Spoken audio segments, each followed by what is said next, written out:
Welcome to the Accotink Unitarian Universalist live stream worship service. I am Reverend Alexa Fraser, and my pronouns are she and her. I'm your pastoral care minister for this church year. Accotink UU Church is a welcoming and inclusive community that seeks to create a more just and compassionate world through our actions to bring about justice and by honoring the web of nature of which we are a part.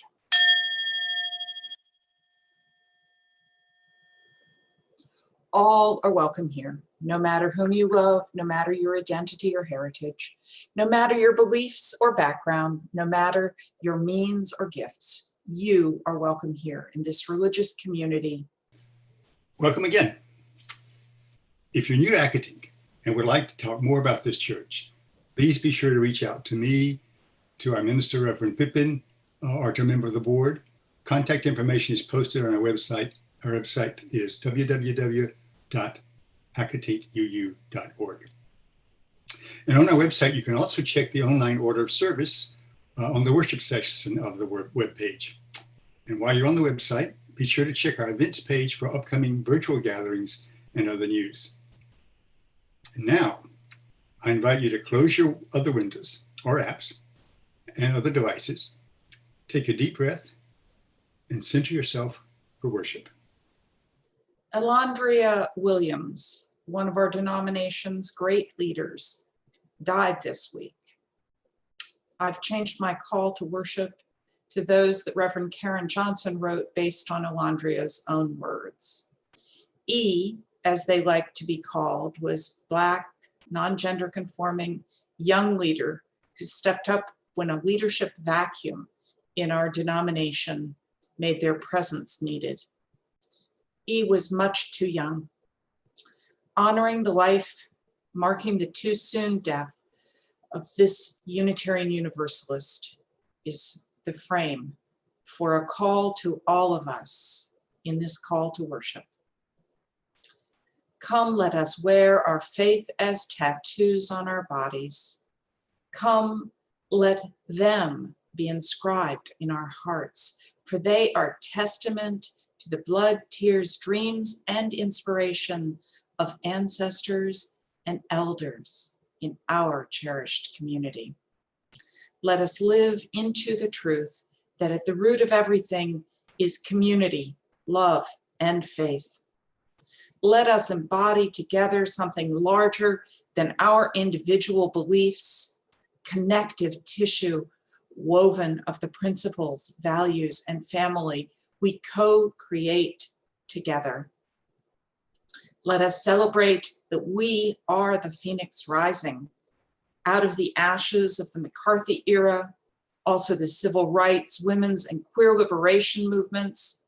Let us not forget that we are the beneficiaries of youth-led and youth-focused belief and actions, and that they encouraged us to be change makers, boundary pushers, and institutionalists all at the same time. Let us live into the truth that the root of everything is community, love, and faith.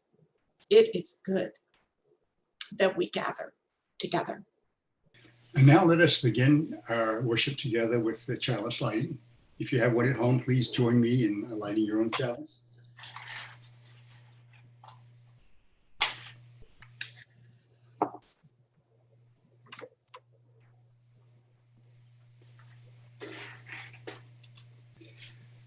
And now our chalice lighting reading is from Mark Nepo called Accepting This. We cannot eliminate hunger, but we can feed each other. We cannot eliminate loneliness, but we can hold each other. We cannot eliminate pain, but we can live in a life of compassion. Ultimately, we are small things, small living things, awakened in the stream, not gods who carve out rivers. Like human fish, we are asked to experience meaning in the life that moves us through all the kill of our heart. There's nothing to do and nowhere to go. Accepting this, we can do everything and go anywhere. And a prayer for today. Spirit of life and love, energy of the divine. We weep. As of this week, the U.S. has experienced well over 200,000 deaths from COVID. Our large world is suffering. Our nation is suffering, and our communities, particularly our communities of color, are suffering. Spirit, stand by us in this time of loss and hardship. Push us to change in this time of loss and hardship. Push us to be our kindest, most considerate, and loving selves. That will help. Amen. Today's reading is from Isabel Wilkerson's book, Caste. Cotton Mather was a Puritan minister in the 1720s and a lay scientist in Boston, and come into possession of an African man named Onesimus. The enslaved African told of a procedure he'd undergone back in his homeland that protected him from smallpox. People in West Africa had discovered that they could fend off contagions by inoculating themselves with a specimen of fluid from an infected person. Mather was intrigued by the idea that Onesimus had described, and he researched it and decided to call it variolation. It would become the precursor to immunization and the holy grail of smallpox prevention for Western doctors and scientists, according to the medical ethicist and author Harriet Washington. But when Mather tried to persuade Bostonians to protect themselves with this revolutionary method, he didn't anticipate the resistance and the rage, the horrible clamor that arose. The idea sounded outlandish to them. They feared it could spread smallpox all the more, and they also wanted nothing to do with the practice that had come from Africa and been suggested by an African slave. Physicians dismissed the procedure out of hand and resented being told by a gaggle of ministers that Africans had devised the panacea they had long sought. Rage turned to violence when someone hurled a lighted grenade into Mather's house. For his contribution to science, Onesimus does not even appear to have fully won his freedom. What little that is known is that Mather grew sour on him, and Onesimus managed to buy partial freedom by paying Mather money toward the purchase of another slave. The sermon that I wanted to give today was going to focus on beloved community. Some of you will have heard the concept of beloved community goes back to Reverend Dr. Martin Luther King. The actual history here is that the first time beloved community was said as a phrase that we know about was by a philosopher and theologian named Josiah Royce, who was active in the 1870s. Royce was a member of the Fellowship of Reconciliation, the largest and oldest interfaith peace organization in the US. So the original definition was large and national or even international in scope. Reverend Martin Luther King Jr. was the person who popularized that phrase, again, with a large, even global view of its meaning. It was a vision for how the world could be. And then there's this other small, beautiful, more intimate meaning, which is about us, this place, today, the community we want to build and the place we have built together in this religious community. However, today I will use this phrase in the largest sense of the word, global community, global international community. So here goes for that definition that will work for today. Beloved community is a place in which everyone's priority is to serve others in the community or the larger society rather than themselves. A place where compassion is larger than self-service or self-benefit. Indeed, where excessive individualism in this context can be seen as a virus that destroys love and lives, as E said earlier in that quote. What does beloved community look like?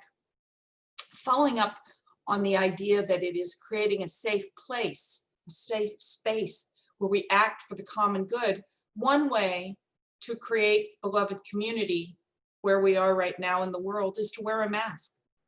Some people suggest that wearing a face mask is inconsistent with America's individualistic culture. And if that were true, it would be a condemnation of our culture. After all, there's something very wrong with any definition of freedom that includes the right to gratuitously expose other people to risk of death or disease, which is indeed what refusing to wear a mask in a pandemic amounts to. I have never written a sermon like this. A sermon that draws on my past experience as an environmental researcher, a public health researcher. It draws on my insights into international economic development gained when I was working on my first master's and my time living and working on my PhD when I lived in India. I've never drawn on so many sources and done so much research. So one of the things that will be different today is that I'm going to name just a few of the people whose writings informed me in a block rather than saying them as I mention each idea. So here goes. Sir Alex Capitan and Reverend Michael O'Neill Slack for their work on transgender inclusion and beloved community. Even in block form, there are too many journalists to name, mostly from the Washington Post, Atlantic Magazine, New Yorker, and New York Times. Thank God for a free and informed press. I say thank God. I've also relied on the book on immunity and inoculation by Eula Biss and Isabel Wilkerson's cast, as was already shared. I am honored to know one of the scientists who debunked the vaccines cause autism narrative. Actually, I don't want to say debunked. Debunk sounds like looked it up on Google or maybe heard it on Facebook. No, this scientist used her PhD in biostatistics, her many years of professional training and expertise, her honesty and integrity, her ingenuity and energy to analyze the heck out of a ton of data to show quite conclusively that there is no relationship between taking vaccines and autism. There is no relationship if the vaccines are taken alone or as a group. There is no relationship if the vaccine has thimerosal or not. Thimerosal is the preservative used in many vaccines, and some blame it for triggering autism. There just isn't a relationship between vaccines and kids getting autism that qualified, serious researchers have been able to find. My acquaintance's life was actually threatened by people who did Google and get wrong information or heard something on Facebook.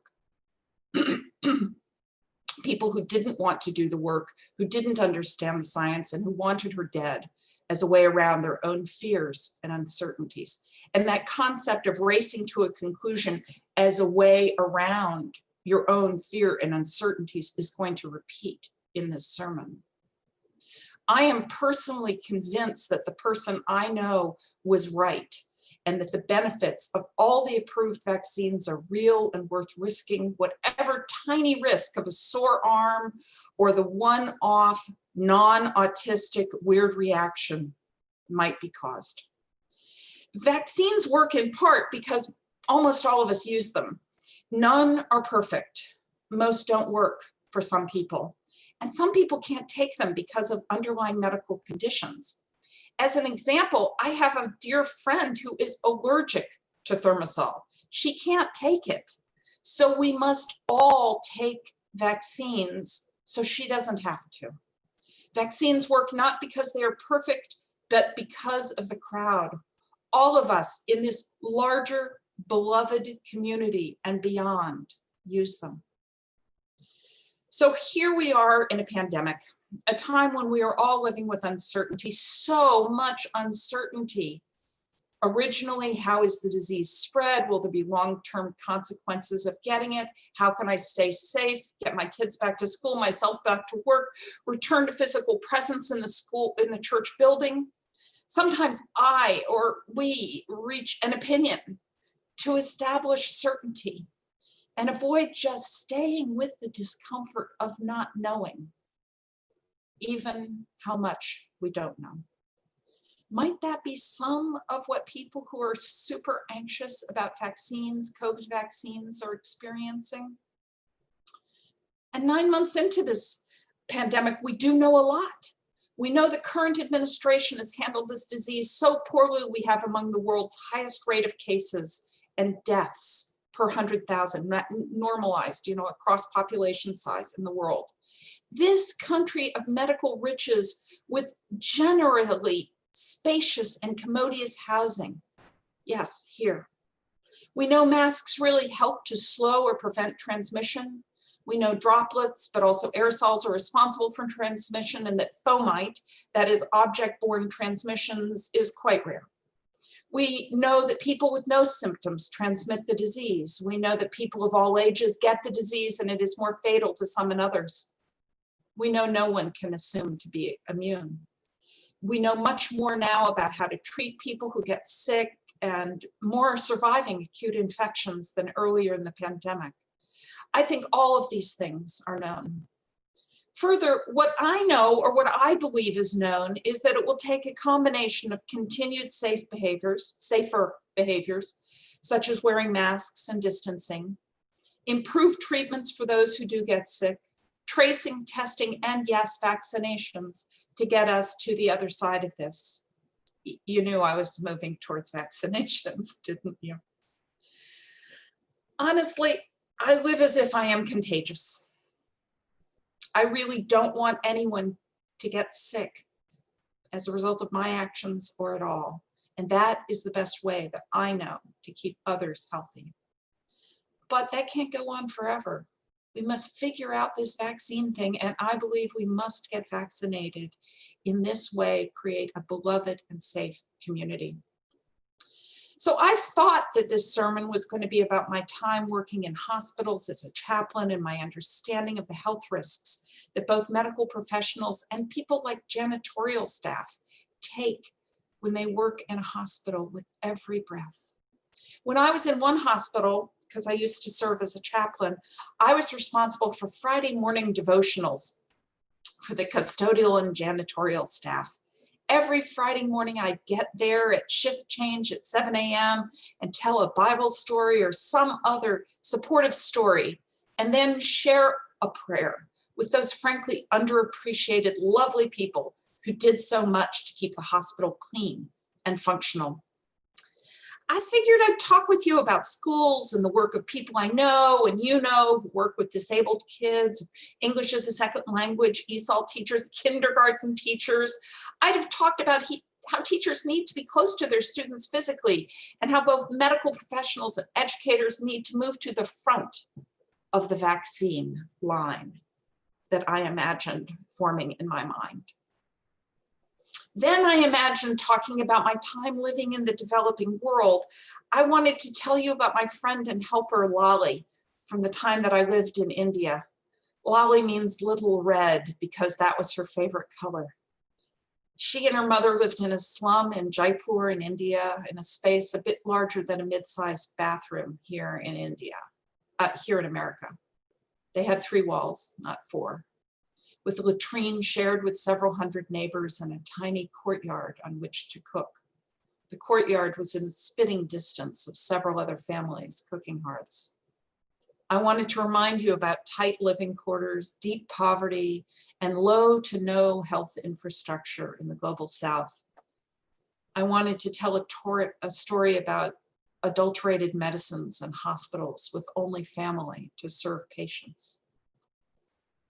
I imagine talking about the need to ensure that the parts of the world with very dense living conditions, such as Dhaka, Bangladesh, with 44,000 people per square kilometer, or Mumbai with 32,000 people per square kilometer, need to get the vaccine ahead of us in a richer part of the world where we have space to isolate. In short, I imagined enjoining average, affluent Americans to not butt the line, to not race ahead with dollars outstretched to be the first to be vaccinated. Then a month or so ago, I read that the share of Americans who would be willing to get a coronavirus if it were available today has dropped significantly from a few months ago, according to a survey by the Pew Research Center. An overwhelming 78% of Americans expressed concerns that the approval process will be too hasty without fully establishing that the vaccine is safe and effective. Oh no, I thought, maybe I will have to talk about why vaccinations are important. It turns out that in a pair of studies, researchers compared 3 different approaches to encouraging the public to take protective measures against the coronavirus. One approach stressed protecting the individual, another emphasized safeguarding the community, and the third combined both ideas. The messages that focused on community were the most effective. So they too were on the community bandwagon. Yes, for community building and taking care of one another through our actions. I'll talk more about the approval process for vaccines and the science of vaccines in my second homily in a few minutes. What I want to share here are some insights from Eula Biss in her wonderful book on immunity and inoculation. She writes, if we imagine the action of a vaccine, not just in terms of how it affects a single body, but also in terms of how it affects the collective body of a community, it is fair to think of vaccination as a kind of banking of immunity. Contributions to this bank are donations to those who cannot or will not be protected by their own immunity. This is the principle of herd immunity, and it is through herd immunity that mass vaccination becomes far more effective than individual vaccination. Herd immunity is when enough people are vaccinated that they block the disease's spread so that even the unvaccinated are protected. Any given vaccine can fail to produce immunity in an individual, and some vaccines, like the influenza vaccine, are less effective than others. But when enough people are vaccinated with even a relatively ineffective vaccine, viruses have trouble moving from host to host and cease to spread, sparing both the unvaccinated and those in whom vaccination has not succeeded in producing an immunity. This is why the chances of contracting measles can be higher for a vaccinated person living in a largely unvaccinated community than they are for an unvaccinated person living in a largely vaccinated community. The unvaccinated person is protected by the bodies around her, bodies through which disease is not circulating. The unvaccinated person is protected by the bodies around her. Biss further writes that the belief that public health measures are not intended for people like us is widely held by people like me. Public health, we assume, is for people with less education, less healthy habits, less access to quality care, less time, less money, less affluence. So Biss is saying here that there is a risk, and I use this word consciously, that people like us, well-educated, people who some will call the elite, will opt out of a vaccine because we don't see it as necessary for people who are like us, people who are affluent or well-educated or go to good schools, people who can work remotely or in other ways protect themselves from the virus. I have a dear friend who married young. She's now about 50, but back then, right before the wedding, her husband was diagnosed with a very bad type of cancer. The temporary solution was to remove his spleen. Unfortunately, sometime after that procedure, it was learned that a spleen, at the time, they thought it was like an appendix. Not very important. But sometime after that, it was learned that a spleen is actually important for preventing body-wide infections. You need a spleen to help prevent sepsis. But the spleen was gone and the illness was in remission and life went on. They moved to a hip college town where he did his PhD and they had some babies. Being interested in health, she started to hang out with some folks who are focused on breastfeeding, natural foods, vegetarianism. Eventually, she noticed that they were also trash-talking vaccinations. These doubtless well-meaning folks would ultimately coalesce into that nebulous tribe called anti-vaxxers. They urged her not to vaccinate her kids. She did more research and realized that if her kids brought home any of the childhood diseases they would be susceptible to without vaccination, her husband would likely die. Not only did she vaccinate her kids, but she started to work towards a world where herd immunity, that concept which could just as easily be called beloved community in action, was actively promoted by her and her family and anyone she could talk with. And still, her husband stayed well. So they took the risk. He got a job with the US Foreign Service and was posted in Mozambique. Wow, Mozambique in the early 1990s. So much illness and so much risk for a family like theirs. And when she was there, she learned that mothers in the villages were literally carrying their kids for a 5-day walk to the city so that they could get a polio vaccine. They knew what polio was, they knew it could kill or ruin their child's life, and they walked for days to get vaccinations. My friend said, you see, they had a collective memory of suffering. They weren't the privileged who could assume risk away, who could ignore a threat at the door. They showed up at great personal hardship to participate in an action which not only kept their kids safer, but the whole community safer as well. In the US, back in the 1980s, in some ways a comparable time to what I was just saying about 1990s in Mozambique, white people didn't get vaccinated. They thought they were immune. In fact, when smallpox broke out in New York City, police officers were sent to help ensure the vaccination of Italian and Irish immigrants, who all of us know were at the time considered less than. And when smallpox arrived, for instance, in Middlesboro, Kentucky, everyone in the Black section of town who resisted the vaccination was vaccinated at gunpoint.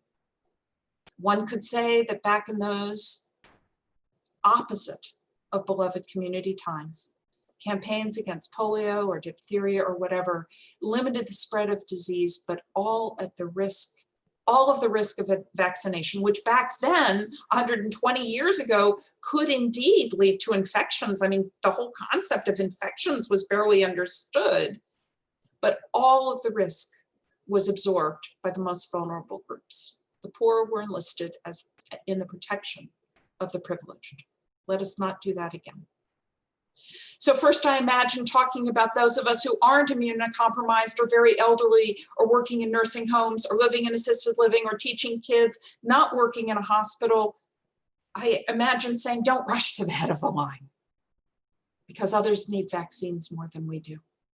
And then I thought, oh my gosh, people like me aren't even going to get a vaccination. And that is what I need to talk about. My friend, whose husband is still alive and very careful, and I were talking the other day, and she said, I will quote, "Distance is what love looks like now. Be safe and no hugs." And so the sermon I need to give. COVID, of course, is not the only or first pandemic. My dad grew up with a terror of polio. It had been established in the US for 30 years when he was a kid in the 1920s. The disease began with a fever, sore throat, and fatigue. Sometimes it went on to damage the brain and spinal cord, paralyzing or even killing the hosts. In 1916, New York City recorded 9,000 cases of polio and 6,000 deaths.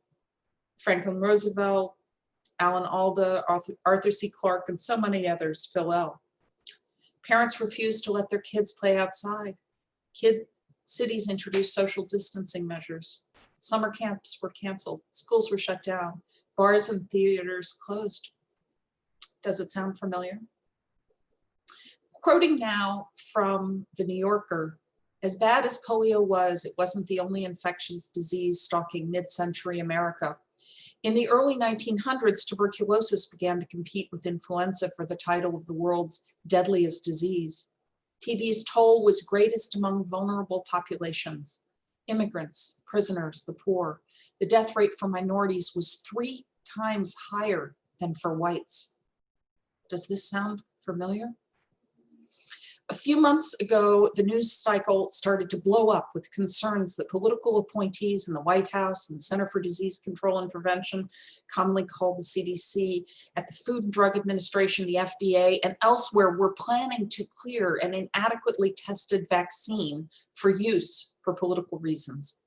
For reasons like re-electing the president, keeping the stock market high, and providing a false sense of security to people so they wouldn't go about their business in unsafe ways. Yeah, I actually have friends who are experts in this area. One who's worked with Tony Fauci for over 40 years and trusts him implicitly to do the right thing, to be honest and work for the common good. Another who is now a minister who has maintained her contacts from her first career in the pharmaceutical industry. They say that it is true that the political appointees and the leadership of our public health divisions of our government can't be trusted now. But the checks and balances on misbehavior are great. Academics who have served us well throughout this pandemic with their independent research and truth-telling, career staffers in our country's health system, health organizations in other countries such as the EU and Japan, the World Health Organization. These pharmaceutical companies want a worldwide market, and they can only get that if the consensus of opinion that any US approved vaccine is safe and effective. Keep your eye on those sources. They will lead us all to good decisions when, not if, vaccines start rolling out. And yes, I am livid about the destruction of trust in our formerly superb and world-class public health institutions. Let's get back to a trustable group of leaders, which of course translates into vote. What is really going on here? This is a time of incredible, almost unimaginable suffering and pain.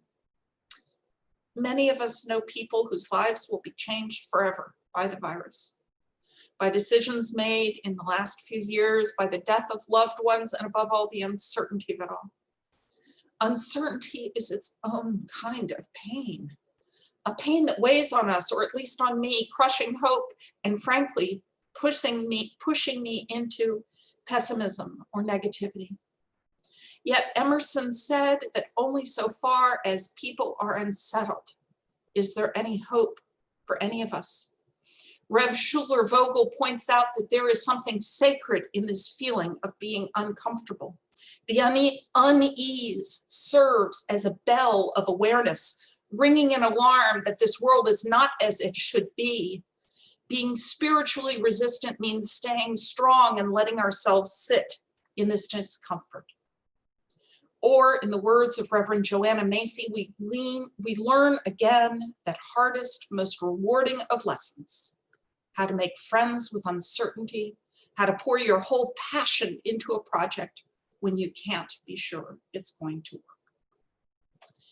This is a time to act. This is a time to create change and move us forward towards creation of a larger and better world with regard to COVID and global climate change, evictions, racial justice, so much more. Uncertainty calls us to act. The Edge of Doubt by Albert Huffslicker says it well. There is always that edge of doubt. Trust. That is where the new thing comes from. If you can't live with it, get out. Because when it's gone, you're on automatic, repeating something you've learned. Let your prayer be, save me from that tempting certainty that leads me back from the edge, that dark edge where first light breaks. Where are we in all of this? Obviously, change has got to come. Beloved community calls for our creating as much safety and care as possible for all of us.